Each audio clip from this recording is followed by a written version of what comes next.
और देखते ही देखते हमारा गेमिंग प्लेटफॉर्म और ये लड़की पूरी दुनिया में फेमस हो जाएगी सर। मैनेजर और गेमिंग प्लेटफॉर्म के इंचार्ज की बातों से बिल्कुल अनजान रिया लाइव स्ट्रीम पर अपनी अगली कॉन्टेस्ट खेल रही थी। रिया को अब तक सिर्फ इतनी ही बात का अंदाजा था कि दिन ब दिन उसकी लाइव स्ट्रीमिंग पर ज्यादा से ज्यादा लोग जुड़ते जा रहे थे और उसके कमेंट्स की संख्या अब हजारों में पहुंच चुकी थी। कमेंट अब इतनी बढ़ गई थी कि रिया को अपनी गेम पर फोकस करने में दिक्कत आ रही थी।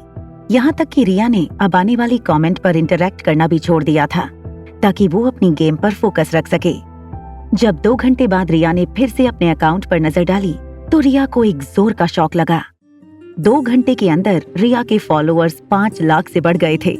इतना ही नहीं बल्कि लाइव स्ट्रीम खत्म होने के बाद भी रिया के फॉलोअर्स बढ़ते ही चले जा रहे थे। कहीं ना कहीं रिया को ये देखकर डर लगने लगा था। अगर रिया ने अपनी मम्मा से ये सारी बातें शेयर की तो एक बात तो पक्की थी कि अनिका उसे आज के बाद कभी भी लाइव स्ट्रीम नहीं करने देती। यहाँ मारवा हाउस में दिल्ली के सबसे बड़े साइकेट्रिस्ट डॉक्टर मयंक सूद रोहित के साथ बातें करते हुए रोहित को कुछ दवाइयाँ प्रेस्क्राइब कर रहे थे। डॉक्टर सूद ने रोहित से कहा, बच्चे को ये एक टैबलेट रोज दीजिए और इस टैबलेट को 2-3 दिन में 2 बार। मिस्टर रोहित, याद रहे कि मैंने इन टैबलेट को स्पेशली डिजाइन करवाया है ताकि ये बिल्कुल किसी साधारण मल्टीविटामिन टैबलेट की तरह दिखें। आप अपने बेटे को कुछ दिनों तक ये दवाइयाँ दीजिए, फिर वहाँ से हम उसका प्रोग्रेस देखेंगे। जब रोहित ने अपना ध्यान दवाई की शीशी से हटाकर डॉक्टर पर दिया तो डॉक्टर का चेहरा कुछ कंफ्यूजन में था। रोहित ने धीमी आवाज में डॉक्टर से पूछा, डॉक्टर, एनी कॉम्प्लिकेशंस? क्या आप मुझे और कुछ बताना चाहते हैं मेरे बेटे आर्यन की कंडीशन के बारे में?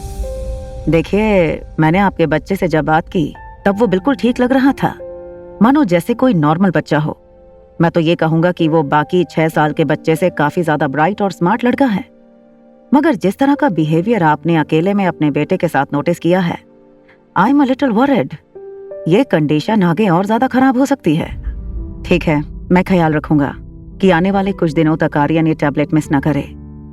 डॉक्टर के जाने के बाद रोहित अपनी स्टडी एरिया की ओर गया, जहाँ पर एक नौकर बर्थडे में मिली गिफ्ट को अरेंज कर रहा था। नौकर ने रोहित से कहा, सर, जो गिफ्ट कुरियर से आई हैं, उन्हें मैंने ऊपर के कमरे में रखवा दिया है।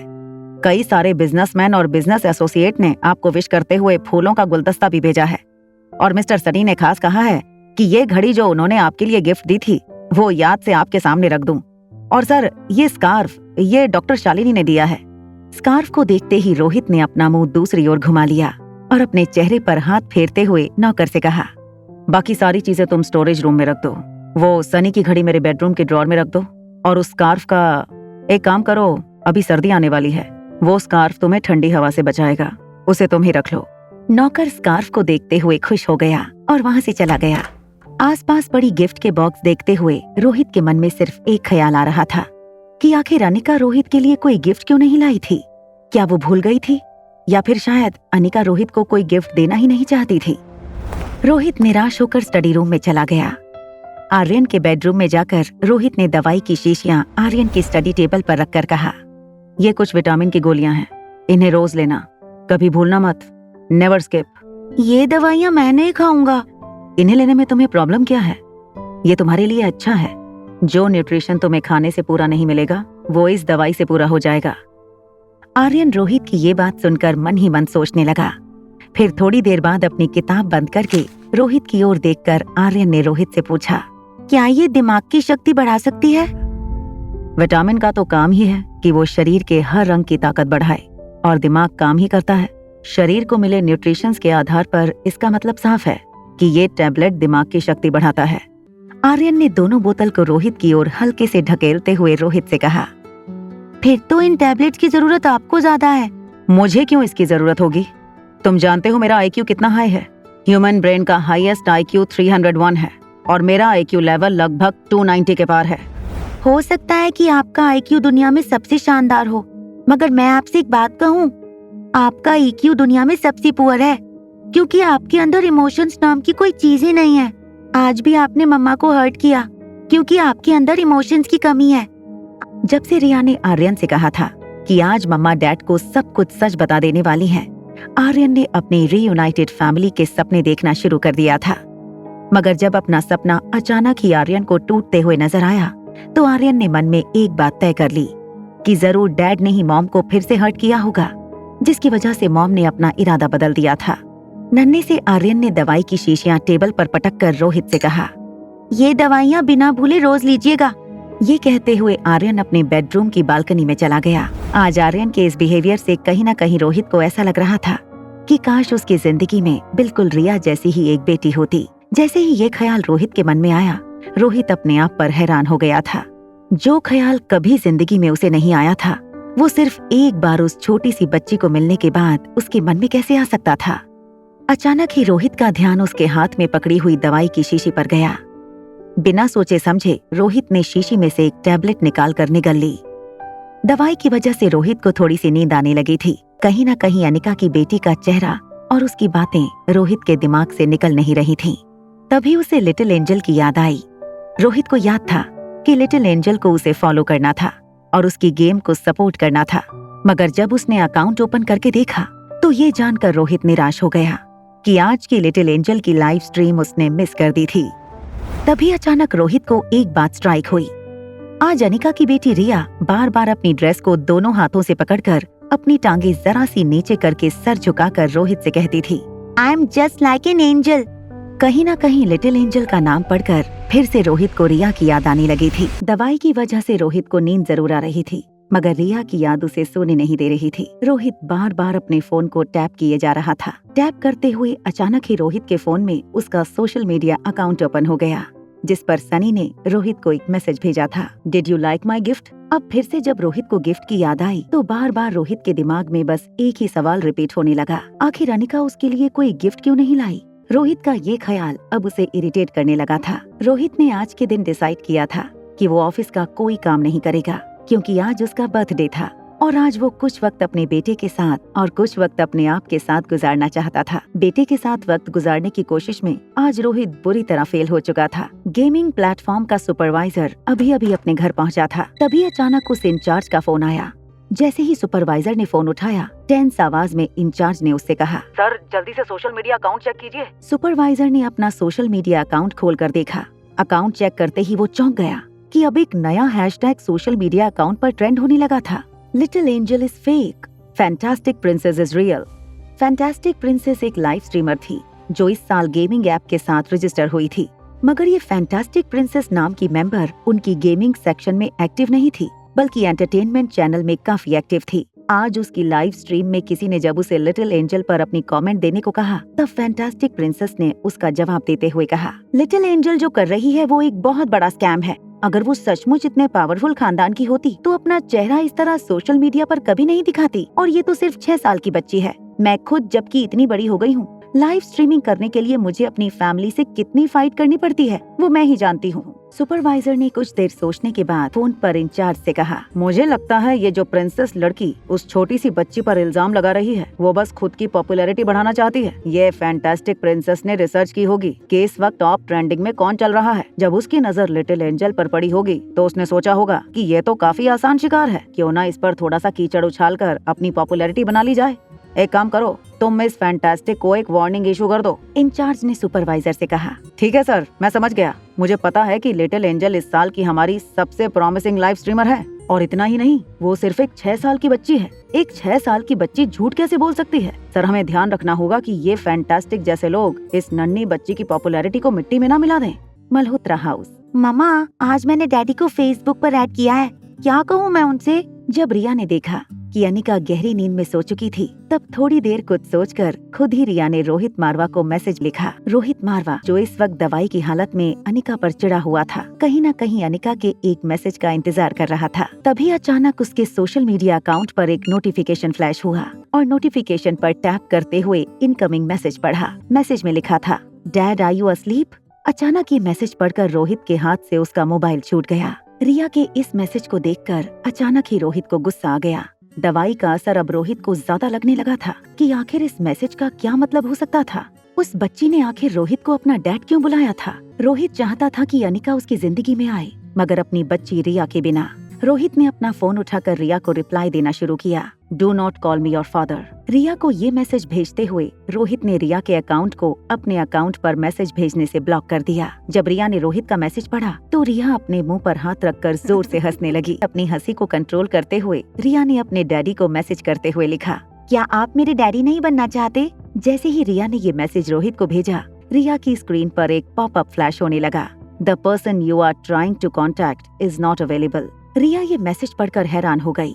वैसे तो रिया छोटी सी उम्र में इंटरनेट की काफी बातें जानती थी, मगर अभी भी कुछ बातें रिया की समझ के बाहर थीं। कंफ्यूज होकर फिर से रोहित को मैसेज भेजने लगी, लेकिन जब फिर से एक बार वही मैसेज रिया के स्क्रीन पर फ्लैश हुआ, तब रिया को लगा कि जरूर फोन की कोई सेटिंग में कोई गड़बड़ हुई है। तभी रिया की हंसी की आवाज सुनकर जागी हुई अनिका ने रिया से पूछा, क्या हुआ, क्यों हंस रही हो? अब सोने भी दो मम्मा को। रिया ने अपना फोन अनिका को दिखाते हुए पूछा, देखो ना, मैं डैडी को मैसेज भेजने की कोशिश कर रही हूँ, मगर ये मैसेज जा ही नहीं रहा। जब अनिका ने रिया का फोन लेकर रोहित और रिया का कॉन्वर्सेशन चेक किया तो वो सारा मामला समझ गई। अनिका ने फोन रिया को देते हुए कहा, उन्होंने तुम्हें ब्लॉक कर दिया है, अब तुम उन्हें मैसेज नहीं भेज पाओगी। अपनी मम्मा के मुँह से ये बात सुनकर रिया हैरान हो गई। क्या मतलब ब्लॉक कर दिया? उन्होंने ऐसा क्यों किया? अनिका ने अपनी दोनों आंखें बंद करते हुए रिया की बातों का जवाब दिया, क्योंकि तुमने उन्हें डैडी कहा, उन्हें पसंद नहीं आया और उन्होंने तुम्हें ब्लॉक कर दिया। ये बात सुनते ही रिया ने जोर से अपना फोन बिस्तर पर पटक दिया और अपना मुंह तकिए के अंदर डालकर बोलने लगी, अगर आप मुझे हेट करते हैं तो मैं आपको आज से डबल हेट करूंगी। मैं आपसे कभी कभी कभी भी प्यार नहीं करूंगी। गुस्से से तिलमिलाई नन्ही रिया को बिस्तर पर सोने के बावजूद नींद नहीं आ रही थी। वहाँ रोहित इस बात से अनजान था कि अभी अभी उसने जिस बच्ची को ब्लॉक करके उसका दिल तोड़ा था, दरअसल वही बच्ची उसकी बेटी थी। आज की बातों को लेकर इरिटेट रोहित अपने बिस्तर पर पड़ा हुआ नींद का इंतजार तो जरूर कर रहा था, मगर रिया और अनिका के ख्याल उसे सोने नहीं दे रहे थे। नन्ही रिया तकिए में मुंह छुपाकर रोते हुए अपने डैडी को कोसने लगी थी, मैं आपको फिर कभी नहीं प्यार करूंगी, आपने मुझे अपने अकाउंट से ब्लॉक कर दिया। I am deeply hurt dad. उस रात रोहित और रिया के अलावा भी कोई अपने बिस्तर पर लेटा हुआ नींद का इंतजार कर रहा था। डॉक्टर शालिनी अपने बिस्तर पर करवटें बदलकर आज रोहित के घर पर सबके सामने हुई इंसल्ट को बार बार याद कर रही थी। जैसे ही रोहित ने अनिका को दरवाजे पर खड़े हुए देखा, रोहित के फेशियल एक्सप्रेशन पूरी तरह बदल गए थे।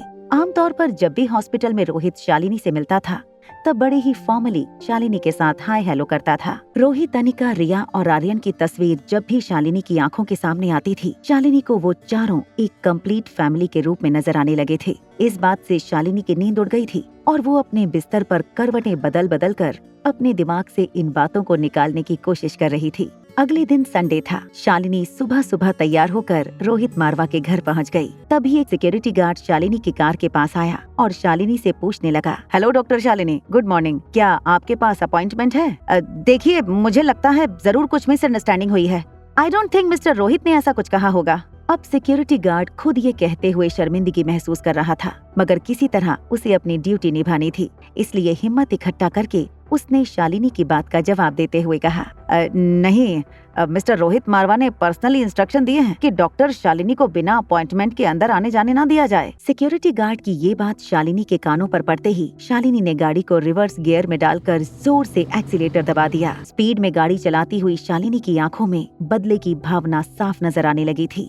बार बार हो रही शालिनी की इंसल्ट शालिनी के बर्दाश्त से बाहर होने लगी थी और इन सब के पीछे सिर्फ एक नाम था, अनिका। न जाने उसने रोहित और आर्यन पर क्या जादू कर दिया था कि आज ना तो रोहित और ना ही आर्यन शालिनी का नाम सुनने तक को तैयार थे। मल्होत्रा हाउस। डाइनिंग टेबल पर बैठी अनिका ने जब तक अपना नाश्ता पूरा किया, अंजलि मामी और रिया मेन डोर से अंदर आई। मगर अनिका ये देखकर हैरान हो गई कि रिया और अंजलि मामी के पीछे पीछे शीला मासी भी आ रही थी। काफी दिनों से अनिका शीला मासी से नहीं मिली थी, मगर शीला मासी को देखकर अनिका को इस बात का अंदाजा आ गया था कि शीला मासी हमेशा की तरह बहुत एग्रेसिव मूड में थी। जैसे ही रिया अनिका के पास आकर डाइनिंग टेबल पर बैठ गई, शीला मासी ने अंजलि मामी का हाथ पकड़कर धीमी आवाज में अंजलि मामी से पूछा, ये तुम लोग क्या कर रहे हो? मैंने सुना है कि तुमने मेहरा की रियल एस्टेट में इन्वेस्ट करने का मौका अपने हाथों से गंवा दिया। जैसे ही शीला मासी ने ये बात अंजलि मामी से कही, किशन मामा जो अभी अभी अपनी वॉक पूरी करके घर में लौटे थे, उन्होंने शीला मासी से पूछा, ये क्या कह रही हो तुम? कौन सी इन्वेस्टमेंट की बात कर रही हो? शीला मासी ने अपने होठों को दबाते हुए अंजलि मामी की ओर देखा।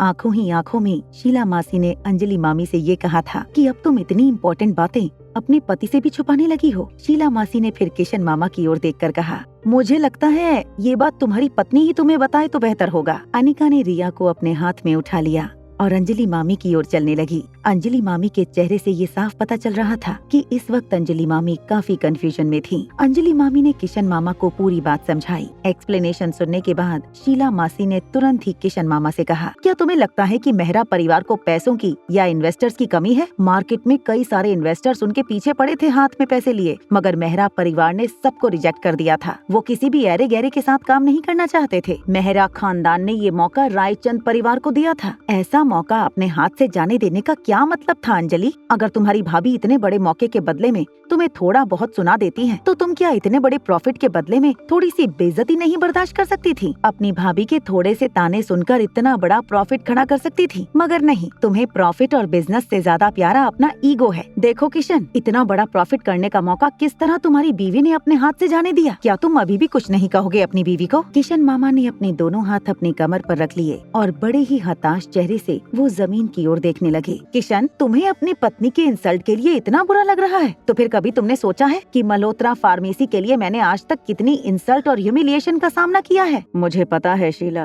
तुम किन हालातों से गुजरी हो। किशन मामा के मुंह से अपने लिए सहानुभूति सुनकर शीला मासी ने अपने गुस्से पर काबू किया और कहा, मैं परिवार के लिए अपनी इंसल्ट बर्दाश्त करने को तैयार हूँ। किशन, तुम्हें याद है ना, एक जमाने में मल्होत्रा खानदान की क्या आन बान और शान हुआ करती थी? तब तुम बहुत छोटे थे। दिल्ली के मशहूर गुलेरिया परिवार और मारवा परिवार भी बड़ी इज्जत से हमारा नाम लिया करते थे, मगर आज देखो हमारी हालत। एक लंबी सांस छोड़ते हुए शीला मासी ने अपनी बात पूरी करते हुए कहा, आज तो हमें मेडिकल कॉन्फ्रेंस में इनवाइट करने से पहले भी 100 बार सोचा जाता है, मगर ऐसा क्यों? इन सब के पीछे सिर्फ एक ही वजह है, आज हमारे पास वो पैसा और वो पावर नहीं रहा है जो हुआ करता था। और ऐसे हालात में जब हमारे सामने इतनी बड़ी अपॉर्चुनिटी रखी गई थी पैसा कमाने की, तो हम उसे जाने कैसे दे सकते थे? शीला मासी को यकीन नहीं हो रहा था कि उसका भाई इतनी बड़ी डील को किस तरह ठुकरा सकता था। तभी कुछ सोच रही शीला मासी की नजर डाइनिंग टेबल के पास खड़ी अनिका पर पड़ी। अनिका की ओर देखते हुए शीला मासी ने पूछा, तुम्हें भी फर्क नहीं पड़ता क्या? तुम्हें भी परिवार की शानो शौकत से कोई लेना देना नहीं है? मेरे ख्याल से तुम्हारा जवाब इन दोनों के जवाब से कुछ अलग होगा। मैं जानती हूँ, जो लड़की अपने मामी की उम्र की औरत पर हाथ उठा सकती है, उसके तो विचार काफी अलग होंगे। जो लड़की प्रॉफिट और पैसे कमाने के लिए बड़े बड़े दावे कर सकती है, वो लड़की जरूर इन दोनों से कुछ अलग ही सोचती होगी। शीला मासी की बातों का जवाब देते हुए अनिका ने कहा, जो लोग दूसरों की कही और सुनी बातों पर विश्वास करते हैं, ऐसे लोगों के बारे में मैं नहीं सोचती। जो लोग दूसरों की बातों के प्रभाव में आकर अपनी जिंदगी के फैसले लेते हैं, उनसे रिश्ता जोड़ना तो बहुत दूर की बात है। मैं उनकी तरफ दोस्ती का हाथ भी नहीं बढ़ाती। अंजलि मामी को भी अनिका की इस बात में सच्चाई नजर आई। धीमी आवाज में अंजलि मामी ने शीला मासी से कहा,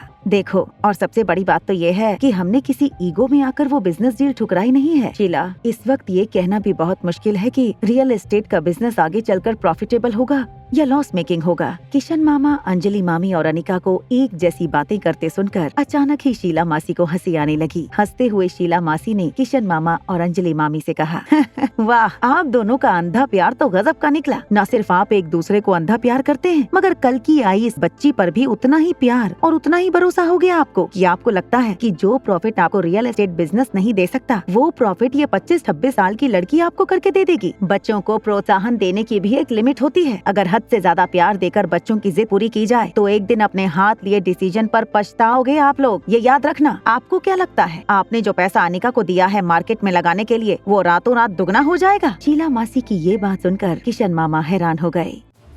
आगे की कहानी जानने के लिए देखें अगला एपिसोड सिर्फ पॉकेट FM के YouTube चैनल पर। और एक लड़की को देखा तो के सारे एपिसोड को सुनने के लिए डिस्क्रिप्शन में दी गई लिंक से डाउनलोड करें पॉकेट FM ऐप।